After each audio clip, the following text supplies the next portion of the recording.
That takes us to Empire Strikes Back. Now, admittedly, I had told James there weren't as many changes in this one as there was in A New Hope. There were more than I remember, though. So as we're going through, that really was just touch ups again, all the way through the beginning. I can't remember anything specific that was like, oh, that was altered until we get to the Wampa attack. Oh yes, that's definitely one of the bigger changes in episode 5 is that it's like you have added scenes. You just see more from the Wampa, Yeah. and You know, it's just interesting. in this version, you just see Luke struggling. You hear sounds, but in the new one, they actually show him eating something over a little fire or whatever it was, and then they see him, literally moving towards Luke. But in this one, you just see like a bodysuit moving of hair and whatever, and you're like, okay, so it's. I think that was a good addition, to be honest, and I think they did what they could back in the day, and they got the idea of what a wampa was.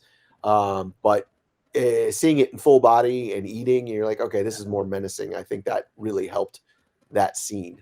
Very much so, and you could tell that when we get to the Battle of Hoth, they kind of had their stuff down. There's obviously rough patches of like dealing with the blue screen and stuff, and it's obvious, but it's like it's not as bad Yeah. as episode 4. And I'm really impressed at the tracking shots they did over the snowy mountains, because that is some really impressive work they did to get those cockpit shots. Because it's like they would have had to have flown a helicopter or something to get those shots with the camera, but they made it work, and it's just genuinely impressive for the time. Well, I was going to say a 1980 camera. They don't have GoPros back then. No. So, And exactly. it's not like it's easy to get that in a flying apparatus. And it's not time lapse, because if it were time lapse, you could tell. But it's like it's clearly shot in native time. So it's interesting to see that. The AT-ATs basically unchanged. Really appreciate that it's like they did stop motion for that, because that really enhances it.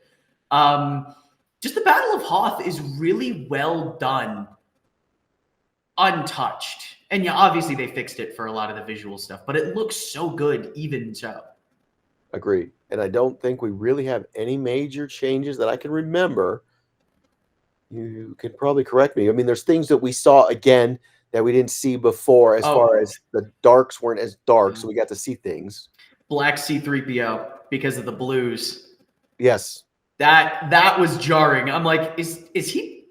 Did they mess up the paint? And then I looked to you and I'm like, is he black in this? And then we both look and he's like, oh yeah, they painted him black because of the blue screens. Yeah. And so it's funny to see, like, they definitely tried to cheat it, but it's like it's so obvious that like all his blue panels were painted over in black so that they didn't have to deal with the blue screen. You're talking about R2? R2, yeah. Okay, because you said C-3PO. That's what did I say 3PO? Yeah. Oh shit, my bad. R2. Yeah, very much so. And that I'm trying to think of other small changes. I don't think I remember any that puts them on the asteroids. We see more of things in this, like the Star Destroyer with the bounty hunters and all that stuff in the background. You just see a little bit more. You see a little more, ironically, detail, but it's not detail you necessarily want to see. Dengar's still stupid. But then it's a big change. This is by far one of the biggest changes in all of the original trilogy, is just the entirety of Cloud City. And you could tell that what Lucas wanted is not what he got to do in the original trilogy. And so a lot of it is really clever camera tricks. And it's like, I get the changes, but that opening scene where we first fly into Cloud City with the Falcon is still genuinely beautiful. The layering they did with the clouds is so impressive. And yeah, the color grading's a little off, but it's like you still have this beautiful, like, orange pink hues of the sunset, and you have the Falcon flying in. And it's like, it's I don't know how they did that shot, because that's just actually a sunset that they shot. And it's just genuinely impressive. And yeah, it doesn't look great, but it's not bad. And it's such a beautiful intro. And then you don't see the sky ever again until we leave. But you're getting ahead of yourself. I am getting ahead of myself. We forgot about old grandma. In the form of the Emperor. That to me is so funny. Got to see the original actress as the Emperor, and you got to see the interaction was far less than what they And it's rewrote for the new ones. you don't have you don't have this emperor voice. Do it. You have just some dude being like, and what of Skywalker? And it's such a different voice to hear out of the emperor because you're so used to the do it, and he doesn't sound like that. So you're like, who the fuck is this guy? Yep. And it's weird because it's literally just, well, if he could be turned, oh yes, he'd be okay. And like that's not even a long conversation or anything like that. They do mention the son of Skywalker, which is interesting because now that Yeah. there's 3 movies in front of this to describe what the hell's going on, I'm like, oh, I wonder how that did affect the reveal that we get later. And it's the verbiage is so weird to me because it's like, given all the context, Palpatine knows, Vader knows. There's no need to say this. It's definitely for the audience. But it's so funny to hear that because it could also be the Emperor kind of just like fucking with Vader that it's like, because I mean that's what Palpatine did with Vader and Maul and Dooku is that he egged them on. Yep. But it's a weird bit of dialogue given the context of all the other films. But it's not atrocious, and it's weird hearing not the E kind of voice. And then we get into now we get into Cloud City proper. Lando right. Calrissian. It was disorienting. Oh yeah, the first introduction is Lando is like awesome. He is definitely a shyster. You mean my ship? Oh my god, I love him. Now he's just such a lech for Princess Leia. And I love Solo because Donald Glover does such a good job as Lando. And I want to even say, what's his name? Did awesome as Han. Oh my God, there's this little underrated. scene. There's this scene where Han is walking away with Kira. I want to say Korra, but that's Tron. He walks away with Kira, and he's like, first of all, I would have won. I don't even know how he got that green, whatever it was. They were already all in play. And it's like, that little dialogue is something only Han Solo would say after losing a game to a cheater. Because only Han Solo would play the game like an honorable man and get mad at the dude who's cheating. Exactly. And it's like Lando's a cheater. The main difference with these scenes, though, are the interiors. Like you said, it's all interiors. White glass walls. paneling. Exactly. We don't see the exteriors like we do in the new one of Cloud City, which it was jarring. I'd forgotten how interior we are and stuck. Whereas when you create those windows, it really makes it opens it up. And I mean, I'm not an interior designer or anything like that, but it makes it way more impressive than what this is. Yes. And I appreciate both because from a stylistic standpoint, in the original, it makes you feel uneasy. It feels boxed in. It's like something is wrong. And it's a limitation, but it's like to the viewer, it's like something feels off. You can't see the outside. You get one shot of it and then you're stuck inside. It's a vast, expansive city, but you can't see the outside. And it's really like boxy. So then when you see Vader and everybody's like, well, fuck. It's like, that's why everything's so uneasy. But then you get the new one where you can see everything and it's like, oh, this is a beautiful city. And then you get Vader and it's a complete slap in the face that it's like, oh, shit. Uh-oh.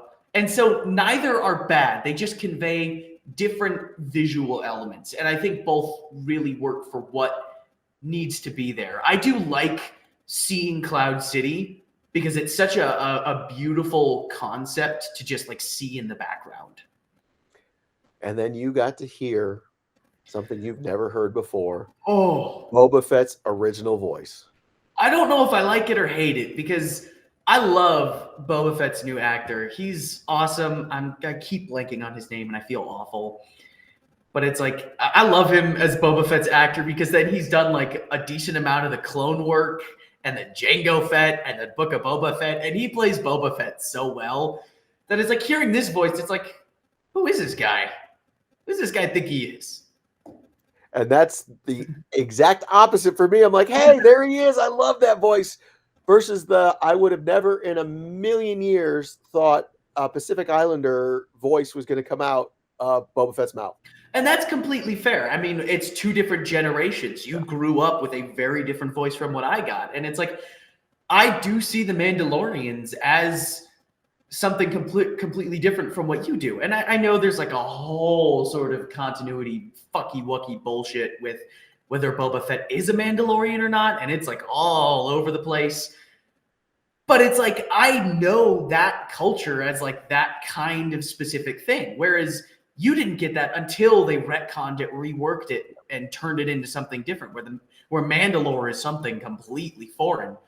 And I mean, we didn't even know Mandalore existed until they made it a thing. And so it's just very interesting seeing the difference in the voices and how it's like, I much prefer the new Boba Fett voice because it's what I know. I don't think the old Boba Fett voice is bad. It's just like, who invited this guy? It's just different. It is. And there's nothing wrong with that. It has its own stylistic choice. But like you've said time and time again, there's definitely things you mishear because of it. Because you've told me this over and over again. You used to hear, he's no good to me, Dad.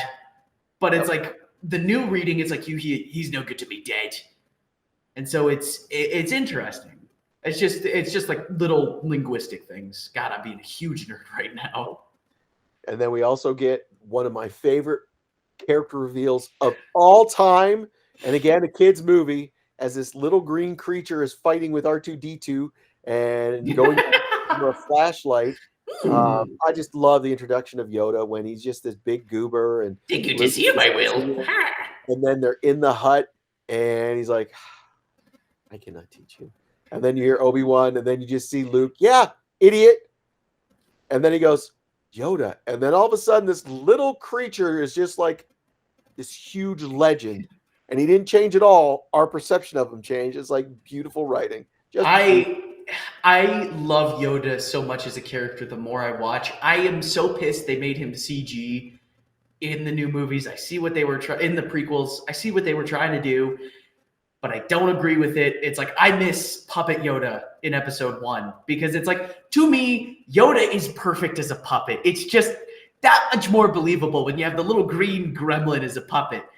And I get it. I get the CG, but it's like, I miss Puppet Yoda because he is so much more believable and goofy. And it's like, he's Yoda. And I love that they did the puppet in episode 8 because it's Yoda. He's the little puppet guy. And Yoda wouldn't be as effective a character. And this is where I'm going to be a huge composition nerd if it weren't for John Williams and his score of Yoda. I will die on the hill that I believe that the best composition work John Williams did for Star Wars was Yoda's theme, because you have every aspect of who Yoda is as a character. You have like the little whimsical, like he's a little gremlin dude in it, and then you get the I mean, we could play it if there weren't copyright, but you get that moment where it's like the da da da da da, and it's like all of a sudden this little green fucker is like the wisest being to ever exist. And you know, the second you hear that, you're going to get some genuine, like, mind-shattering advice from the little green dude. And it's such beautiful auditory storytelling. And it's such a good character thing because it's like every time you hear it, no matter what's happening, you know it is pivotal to what's going on. And it's going to come from like the goofiest freaking puppet to ever exist. One I'd like to also add, expanding on that, Frank Oz. Yoda would not be Yoda without the genius of Frank Oz bringing him to life. Absolutely. Like I've heard many stories where Luke, Mark Hamill, was legitimately talking to Yoda because Frank Oz made him so realistic. And that, to me, if you can't make that puppet alive, that whole section. In fact, it was originally, they were trying to use a trained monkey. No lie. That would not have worked. Obviously, it didn't work. It wouldn't work. Well, if the puppet didn't work, not believable at all. We would have been like, that's Yoda? And they went to the man, Jim Henson, and he made it work. Him and Frank Oz made Yoda. And it's like, people point out Michael Caine on Christmas Carol Muppets. He did it because he believed the Muppets were professional trained actors. Tim Curry with Muppet Treasure Island. He believed himself to be a Muppet. And what's so effective is that Mark Hamill splits the difference. Yep. He just absorbs himself in the world and sees Yoda as a sovereign living being, not like a puppet with a dude's hand in him. And that's what makes Yoda so believable too, is that not only do you have a beautiful John Williams score, not only do you have Frank Oz voicing him perfectly, you have Mark Hamill acting against him and basically getting pissed at the dude for talking in riddles. And it's just that much more believable. And again, to the film quality, I didn't realize and remember how many snakes and lizards there were on Dagobah. Oh my Lord. Every shot you're seeing all these creepy crawlies moving because it's not as black as it should be, as dark as it should be. And you're like, wow. Thank God it wasn't Han who had to I go know. there. Well, yeah, if Indiana had been there, the other one. Poor Indiana Jones. And then the other big one that we see, just the differences, is Yoda in this movie, when he is first introduced to us, is the end result of almost 900 years of life and being a Jedi. Not look so good when you 900 years you are. So we get the end of almost at the time, the most perfect Jedi. So when we get retconned, or learn more, I should say, of Yoda and the mistakes like the Acolyte or the prequels, where how could you not know? It's because that's not the Yoda we see in Empire Strikes Back. Empire Strikes Back is the most advanced Jedi we have at the time, not necessarily in hand-to-hand combat, but in theory and ability to use the Force. So that has probably been my biggest brain fart messing with my head, is as they've developed Yoda's history, it's been backwards. So it's been like, wait a minute, Yoda's supposed to be this guy. How did he miss this? Oh, well, because he was a stronger Jedi when I first met him versus that guy back then. And it's like, the way I see it is that as he lost less and less like physical strength, and he made more and more mistakes, he grew as a teacher and practitioner of the Jedi faith. And that's why I love him so much, because he learned through his mistakes. He messed up. He failed. And that's why he's so hesitant to train Luke. Yep. Because it's like Obi-Wan. Obi-Wan failed. And so they are so scared that what they failed to do with Anakin, they feel like will happen with Luke. And so it's like, Yoda's like, he is far too old to be trained. And it's like, he's not saying that because, I mean, in the original context, yes, he's saying it because Luke is too old. But given everything else, he's saying it because he messed up. He felt Anakin was too old to be trained. And look at what happened. Yep. And so there's that fear of failure. But then he takes on Luke. And it's like, Yoda is truly a tragic figure, a Greek tragic figure in Star Wars, because it's like he saw what was happening, but there's nothing he could do to stop it. And so I love that this goofy little green dude becomes like the backbone of Star Wars tragedy, and then therefore becomes almost the savior of Star Wars, because he messed up so much that he knew how to make it okay. And what's cool is that line goes through all the way to Rise of Skywalker, with Luke coming back as the ghost, a la Yoda. And Yoda's line, I can't remember exactly what it was, failure. I can't remember exactly what it says. Failure, the greatest teacher is. Exactly. And it's like yeah, dude, that's because you are the ultimate Jedi. And then I would argue that in that movie, Luke becomes the ultimate Jedi, but that's not what we're talking about today. Anywho.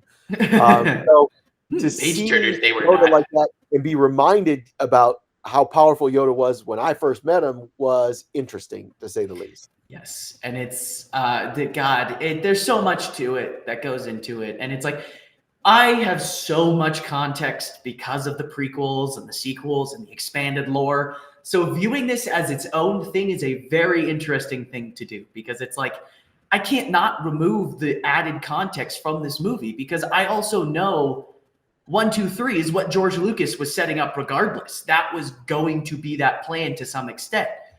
And so it's like, I have a hard time separating the two, because it's like, yeah, I know he had a 12 film plan when he made episode 4. Sure, things got changed around, but it's like, I know that these characters were influenced by the ideas he had for 1, 2, 3. which is then interesting as we get to the final confrontation, so to speak. We have Luke and Vader, and I want to get to one real quick thing because everybody talks about Admiral Akbar, and it's a trap. It's I a don't know trap! how Leia got robbed in this because she clearly screams at Luke as Luke's running, Luke, don't! It's a trap! It's a trap! Nope. Poor woman doesn't get her due once again. Give it to Admiral Akbar, whatever. So anyway, we get to, again, most of this is unchanged. Yes, the background scenery at points, but the actual fight between Vader and Luke is pretty unchanged. Cinematography is gorgeous as we're in Oh, that yes. orange and the blacks. That moment is genuinely one of the greatest bits of cinematography. It's like Rocky Horror Picture Show to me. It's like everything in it, it's goofy, it's a musical, but then you get to that last scene where Tim Curry is singing I'm Going Home, and it's like, okay, who the fuck let the cinematographer cook? Because this is genuinely one of the most beautiful pieces of cinematography ever in a movie that's pretty visually stunning. But then you have this, and it's like, you bring out the cinematographer now? It's gorgeous, but that gets us all the way to the big reveal. Nothing really changed in there, but we get to the big reveal, and it really hits me again watching this what it was like the first time seeing this and being shocked to find out the parentage there versus now, duh, we know from the very beginning that Luke is Anakin's son, thus Darth Vader's son. And it's one of the biggest twists in cinema history. And in a weird just way, Lucas took that away. And I'm not saying it's good or bad. It's just weird. Yeah,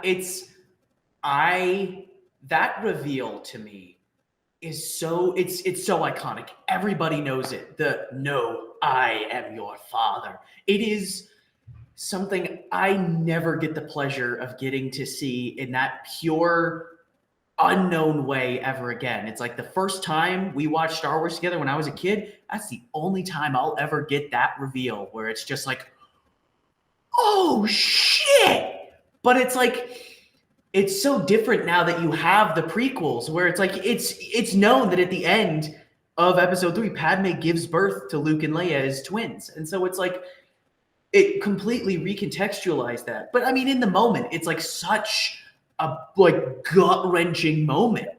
And it's like, oh fuck. The son of Skywalker is the son of Darth fucking Vader. And I think that's why it still works to some extent, because Luke didn't know. So to him, it is still a shock. And it's like, I love hearing the behind the scenes on that, where it's like, I think only Mark Hamill knew. And the actor, the body actor, but it's like, no. He was in the script. I believe it was Obi-Wan is your father.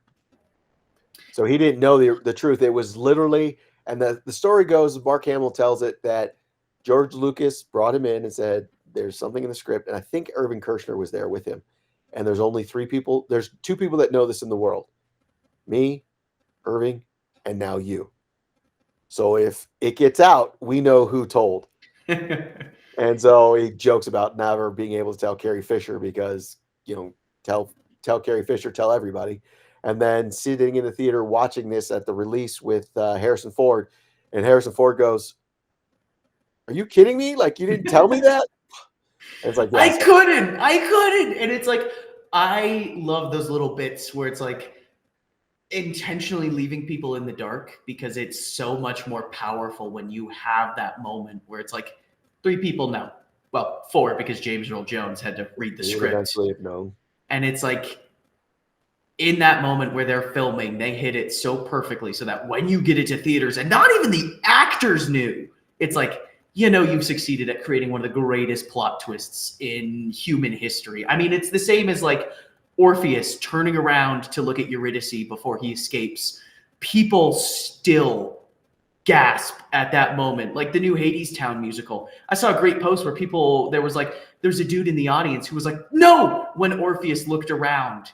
And it's like, these plot twists are huge to human culture because they are so integral to our understanding of characters. Everybody knows. And it's not a bad thing, because it means that it is such an ingrained part of culture that we have this special moment where you have this beautiful scene where the embodiment of evil, the person we have seen to be a destructive force of nature, our understanding of him is shattered.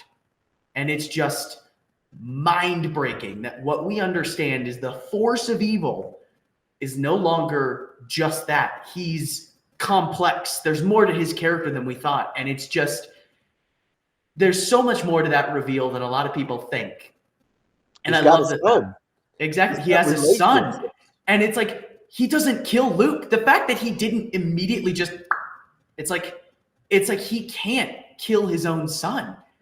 And it's just that little tiny thing that it's like, yeah, Star Wars was made for kids. But it's that little tiny thing that it's like, it blows open the complexity of it. And it honestly adds to why Yoda was so nervous to train him and why Obi-Wan was hesitant.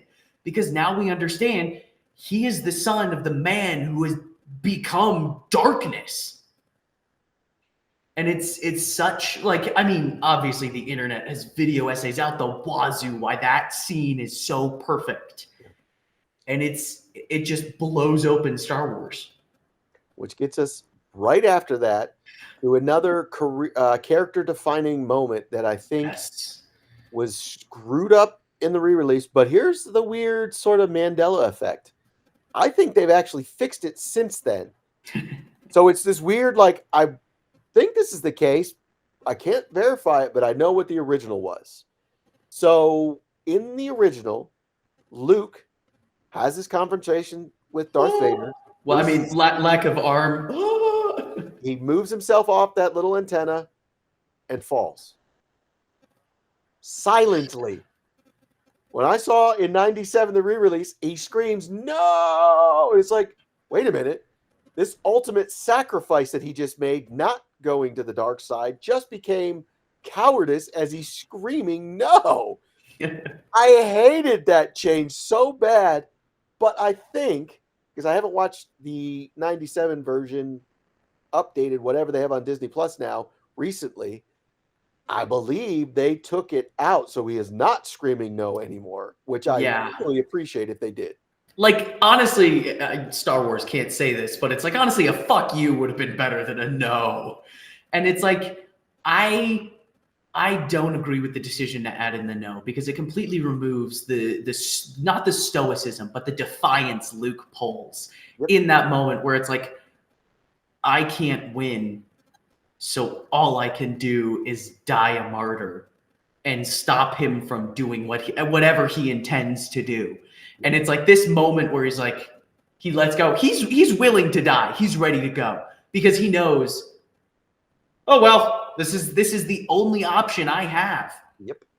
And it's that moment where he falls and then he's guided into the thing. It's rough. There's obviously an explanation for it, but it's like, I like the explanation that Vader guided him to that tube to let him live.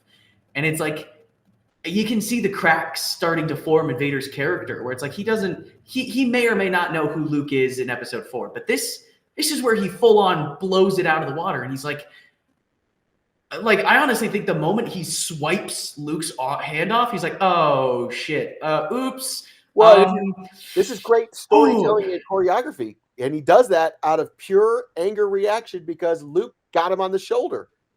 And he's like, ah! And he just comes back and gets pissed. And it's like, it's just a swipe. He doesn't even think about it. And then he stops himself because he's like, oh, fuck.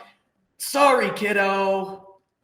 Exactly. So now we get more roughness as far as the special effects, the visuals. Again, the special effects are great. It's just the visuals and the transfer that we saw. The Millennium Falcon comes to save Luke. Again, you see the layering of the TIE fighters coming after it.